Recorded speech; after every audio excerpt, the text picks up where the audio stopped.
So as you guys know, we have had a lot of tournaments going on in the past few months, and I've been crazy busy, so I haven't been able to cover them. And unfortunately, at the time of recording this video, as you can see, Dueling Book is just down. So I want to cover these deck lists, but we're going to have to do it the old-fashioned way with screenshots. And I know a lot of you hate screenshots, and for that, I apologize. You know, it is what it is. That's what I got to use. I have limited time to do these videos, and since I've set aside time to do it right now, yeah, we can't really do that. So we're going to be covering these top 8 lists. Starting with Tangu Mania 9, which was our first qualifier. One thing I'm going to just preface here, obviously I'm backtracking a lot of tournaments. There's a lot of decks here that we have seen before, like throughout this entire video. I'm going to just say the name and the player, like say the name of the player and like, you know, show the deck on the screen and then move on. If it's not something like super interesting that we haven't seen before, just for the sake of time and because, again, like if you guys want to pause and take a look at the list, you're like more than welcome to. But like if it's something we've already seen multiple times, I don't really think it's like super worth to like try to talk down every single card they use. For the most part, a lot of these lists get pretty optimized and similar at a certain point.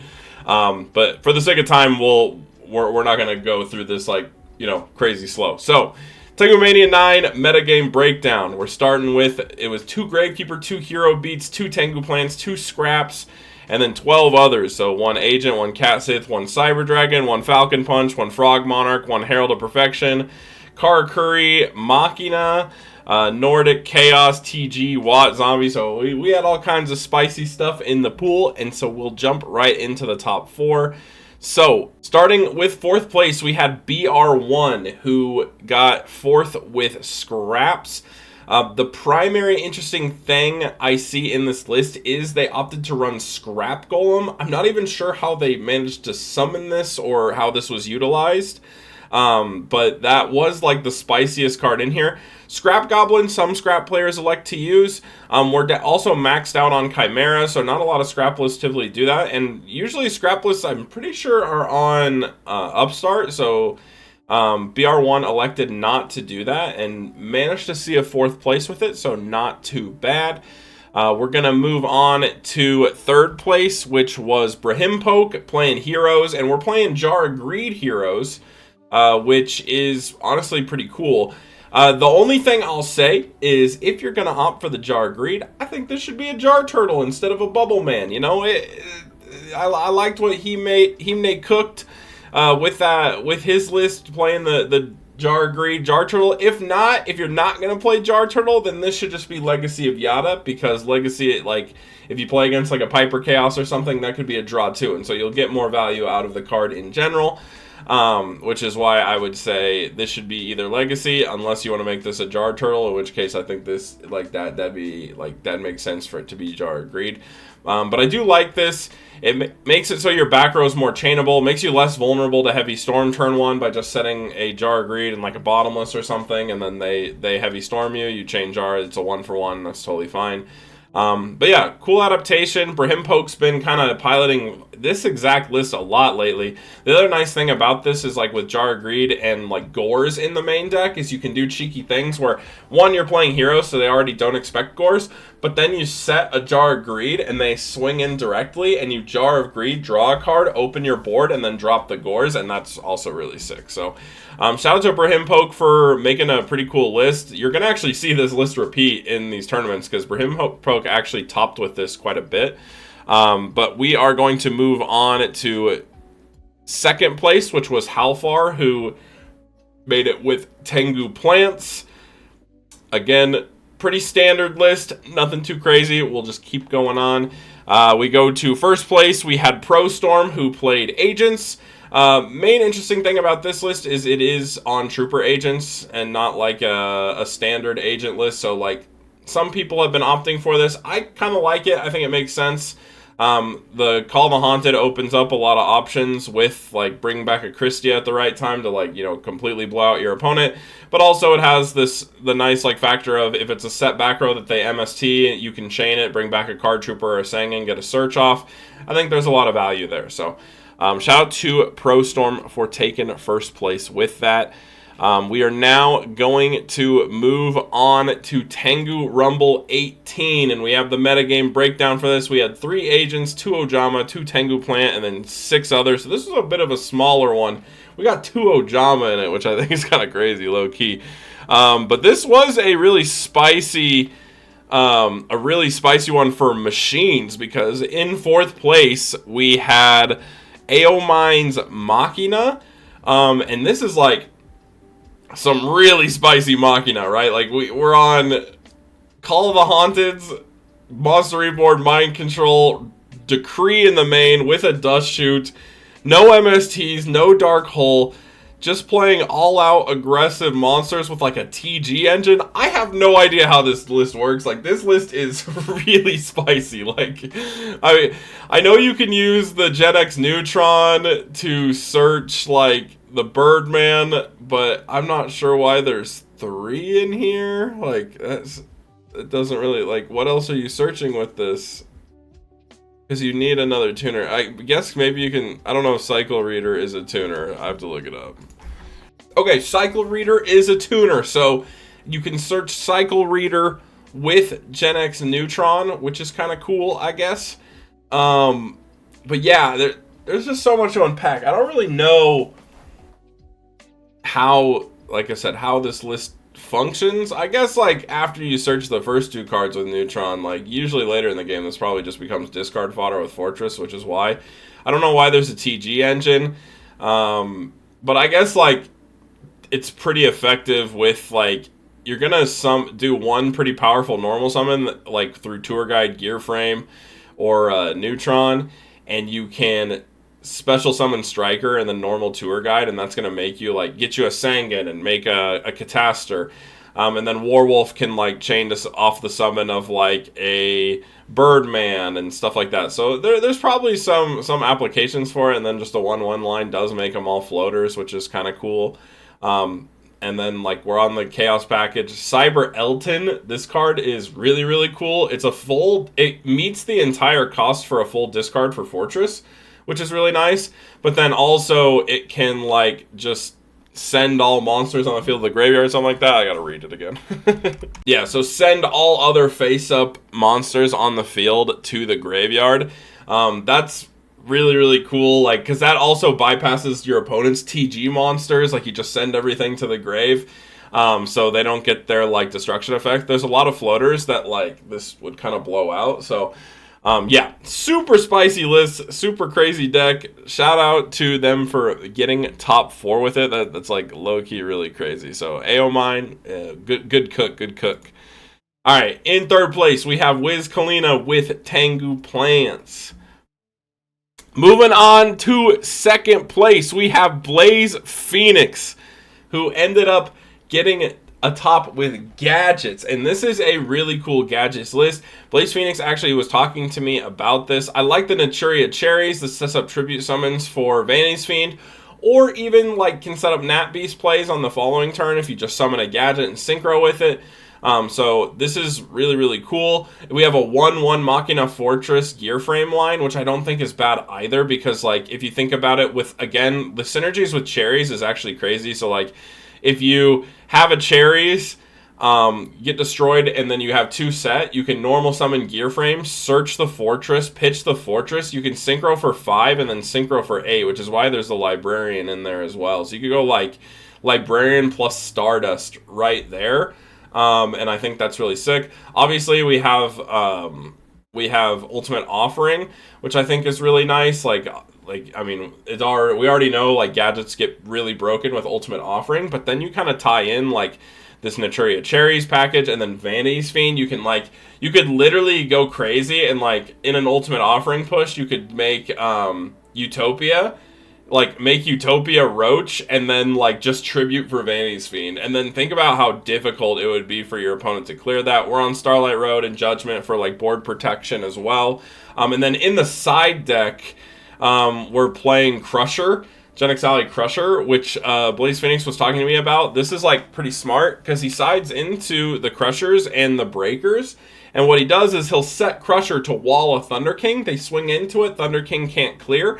And then on the following turn, you can summon something like a Breaker, and not only is that going to pop the Thunder King, that also lets him pop a back row and then make a rank 4 exceed play. And then again, when you tie that in with Ultimate Offering, there's all kinds of spicy plays that come in. So this is like a super cool tech. I'm a big fan of it. But yeah, this deck is really, really crazy. This is like the first time, or one of the first times, we've seen gadgets do well.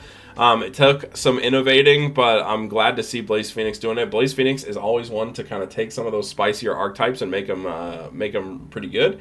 And yeah, I really like this list. I think this looks like a lot of fun. I definitely want to try it myself. All right, and then in first place, we have Dark Signer, who won with Agents. And then we are going to move on to Tangu Rumble 19. We have a metagame breakdown. A ton of agent players were in this one. We had 6 agents, 3 Nordics, 2 dragons, 2 hero beat, 2 Tengu plants, and then we have a bunch of other decks in here.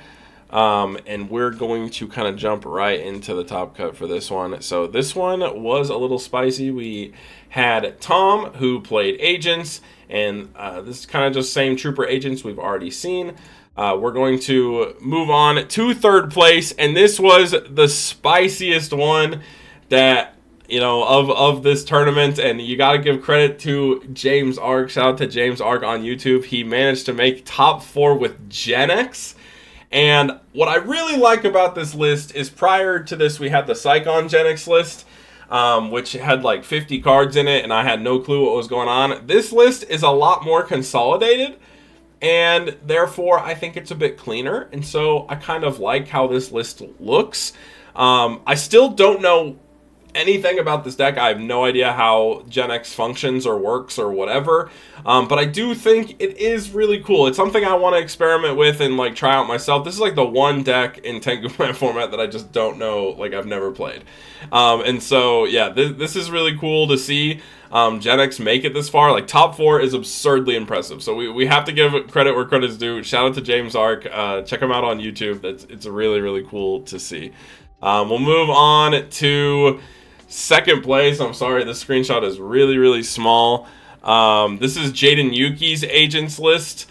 One thing I'll note is there's like a decent sized trap lineup with Royal Decree main deck, which is kind of interesting. I'm not sure like why they elected to do that. It's kind of like 1 MST, 1 Heavy Storm, 1 Decree. I guess this like is pretty good for like swinging your back row matchups in game 1.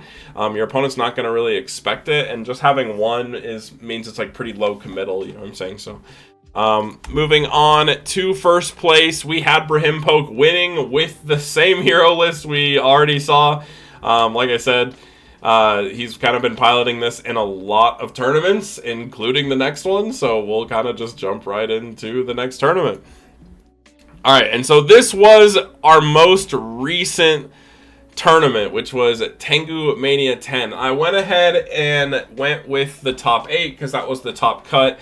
So we're going to look at all the top 8 deck lists for this tournament. We had a pretty diverse set of decks in the metagame, and we actually had 3 X-Sabers, which I thought was like really, really crazy, and then even 6 heroes, which like heroes was the most represented in this tournament. But 3 X-Sabers, bro, we haven't seen, like, we almost never see 1 X-Saber, but we saw 3 X-Saber, which made my heart happy. It was a fun tournament to watch. 2 Infernity and stuff like that. A lot of cool decks. So we're going to jump right into the top 8. We have Pro Storm, who got top 8 with Agents, which is basically like another Trooper Agent build. And then we have, this was Gwari, and so this deck we gotta talk about because Gwari deserves some credit. Gwari did go undefeated in Swiss, so completely undefeated into losing in top 8, which felt kind of bad, but Gwari did go undefeated with this list, and it's like a 51 card TG stun list, but like it's maining triple Cyber Dragon, which is kind of spicy, which I mean honestly I kind of like. It's just like an out to Thunder King, but like I don't mind the fact that they opted for this like bigger like deck count because of the fact that like all your TGs are floaters. This prevents you from opening double Tengu and stuff like that. Triple creature swap is a bit spicy. I'm surprised that this worked out so well. I like the reinforced truth. Give yourself a chainable back row and a can summon striker. So, you know, that's my X Saber tech. So, you know, shout out to Guari pulling that one out. But yeah, really interesting list that it like went as far as it did. We're even on the Cyber Magician, which I do like this card. I think it's pretty cool. Making Wonder Magician with like a Rush Rhino in your hand is pretty powerful. And then we see 3 King Tiger Wangu, 3 Necro Valley inside was also really spicy. We saw that sided in against Agents a lot on Guari's end. 3 Smashing Ground. Again, I think, because like I'm a 3 Smashing Ground enjoyer, but I actually think that it needs to be Soul Taker because of Agents. Because like if you're in a position where they have like Gotchi on field that can prevent you destroying a lot of stuff, which is why Soul Taker might just be strictly better. So, you know, Guari, if you're watching this, you know, let me know what you think about that. But other than that, yeah, really interesting 51 card TG list. Shout out to Guari for going undefeated and then finishing in the top 8. We're then going to move on to our next one, which was Alex Lennon, who was playing TG as well. This is definitely a more streamlined, like TG stun, more standard, but Alex Lennon is like a crazy good TG player, typically does really well in these tournaments, qualified for Worlds last year with TG. So Alex Lennon went hard and just barely came up short in top 8. And then we will move on to Brahim Poke again in top 8 with the same hero list we've been seeing. This is the tried and true, man. You know, Brahim Poke constantly doing well with this list. Unfortunately, came up short again to make it in the top 4. But this is where it's going to get really spicy for you guys. This is where it gets really interesting, because we saw that like we have like heroes and TGs and agents all in the top 8. But when we get to top 4, this is where things get a little crazy. Like, you know, if you were to look at the top 8, basically everything that was spicy ended up winning over what was like a bit more standard. So we're going to kind of jump right into that. So in 4th place, we had Beast Eyes, who ended up playing Cat Sith Heroes. Now, we have seen this deck before from Beast Eyes, but we have a lot of like really interesting cards in here. Like we have Fabled Leviathan, Chaos King Archfiend in the extra deck. And then we have things like, I don't know, basically the biggest function are, we have like DD Warrior Lady in the side, but like the basic function of this list is like you're essentially just playing almost like it looks like standard Hero B, and in fact, there like, I remember Guari even asking in my chat, and I didn't want to give it away because I knew what it was, but like, he was like, why is he on Elemental Hero Ice Edge? Like, what is he playing? Like, is this like some hero list? Like, he was so confused because like his list doesn't really make a lot of sense. It just seems like you're playing like Hero Beat with like less optimal cards, but once you see that there's like a Cat Sith engine in it, it gets a little crazy, because what he could do is he could do Ice Edge, which can like discard to allow it to attack directly, and if it does damage, it pops a back row. So this card with Cat Sith like actually gets a ton of value. You get a pop a card with Cat Sith, attack directly, pop a back row. It's a water for absolute 0. It's really cool to see. And then obviously we're just on the Tour Guide Kushana, which is pretty synergistic with just the hero package in general, because you can Miracle Fusion, like, which is also where it's really cool, because you could do things where like you Miracle Fusion on Ice Edge, then you Tour Guide into Levier, bring it back, and then you use Cat Sith to pop cards. Like, there's a lot of versatility with this list. So it is really cool to see. I have no idea what the function of Chaos King Archfiend or Fabled Leviathan are in this deck, but it is interesting to see. So yeah, shout out to Beast Eyes for being very creative and making it into the top 4 of a qualifier, which I think is really sick. We're going to move on to, this was Jaden Yuki, who ended up making it into top 4 with Tengu Plants. Pretty standard list, not much to say about it. We'll move on to 2nd place, which was Pillage, who ended up playing Zombies. And this is a really interesting zombie list, because I know not a lot of people play Foolish Burial in Zombies, but we saw that card come up pretty clutch. He's also on triple Pyramid Turtle with triple Goblin Zombie. So this is like kind of a heavier zombie engine, which is pretty interesting. No Call of the Haunted, which I'm personally a big fan of Call of the Haunted and zombies just because it's chainable with like Sanguine and Goblin Zombie. And then also not on 1-for-1 when we're on the Veiler and Glow Up Bulb, so like that's also kind of interesting. But yeah, this list did perform pretty well. We have Safe Zone in the side, which I don't know what that's about. But that that is pretty interesting. We got Maze Fiend, Green Kappa. We got all the interesting spice going on over here. But yeah, this deck made it all the way to second place and qualified for Worlds. So shout out to Pillage for ending up like getting all the way up here with zombies. And then we got to talk about the best deck in Tengu Plant format, the first place, the winning list of Tengumania 10. You know, all the haters doubted him, but I never doubted him. I knew, you know.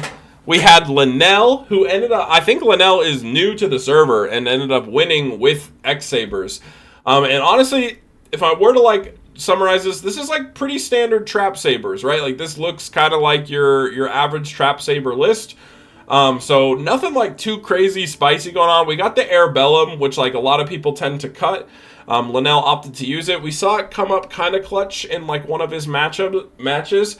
But yeah, Linnell kind of flew under the radar until the top cut where he kind of just went on a tear. This deck does have pretty good matchups into a lot of the like back row decks that we saw in top 8. So I think that's what carried him over pretty well into top 4 and then going on into the rest of the tournament. But yeah, this was a really cool list to see.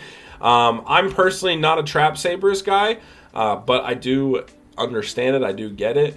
We're on Duality in the main. I'm not sure how I feel about that, but it did seem like it worked well for Linnell.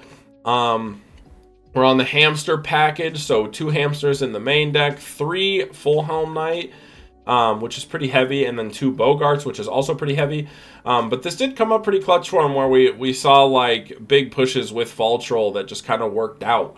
So yeah, congrats to Linnell for taking the dub with X-Sabers. You know, I always love to see it. Always happy to see someone pilot X-Sabers, let alone also win. We came full circle, and Slap God made a great point. You know, this was Tengumania 10, and the Roman numeral for 10 is the X, which means this was the destiny of X-Sabers. You know, X-Sabers was destined to win this one. So, yeah, I think that's kind of funny, kind of cool. But, yeah, also, only on 2 Veiler. That's one thing I want to talk about. The 2 Veiler is some risky biz. I feel like you need triple Veiler when you're playing X-Sabers because of the agent matchup and stuff like that. So, interesting to see that we're only on 2. 2 in main, none inside. None inside. So, and then we have 2 Max C inside for specific matchups. I'm also personally not a fan of Max C in X-Sabers at all. I think that the deck is rarely postured in a position where this is like useful unless you're already hard winning, in which case you don't really need the Max C. Effect negation is just as effective. But yeah, shout out to Linnell. Way to champion the deck and take it to first place in Tengumania 10. Super hype about that, you know. Congratulations, and congratulations to all these people for making top cut. But yeah, that is going to wrap it up for this video, you guys. I just want to give a quick shout out to my patrons. So shout out to Eric Gagnon, Kurt C. Hose, my dude, Photo Shooting, and Brian Ford. Thank you guys so much for the support. But other than that, that's going to wrap it up for this video, you guys. Let me know in the comments what you guys think about these deck lists, and hopefully I put everything on there in time. Like I said, I didn't want to spend a ton of time talking about every single one of these decks because this is already a fairly long video for just going over deck lists. But yeah, next qualifier, I believe we're going to be doing a multi-day qualifier, if I'm not mistaken. So be on the lookout for that. If you want to participate in any of these tournaments, make sure you join the link in the description to the Tengu Plant Discord. All the tournaments are featured in here, are free entry with cash prize.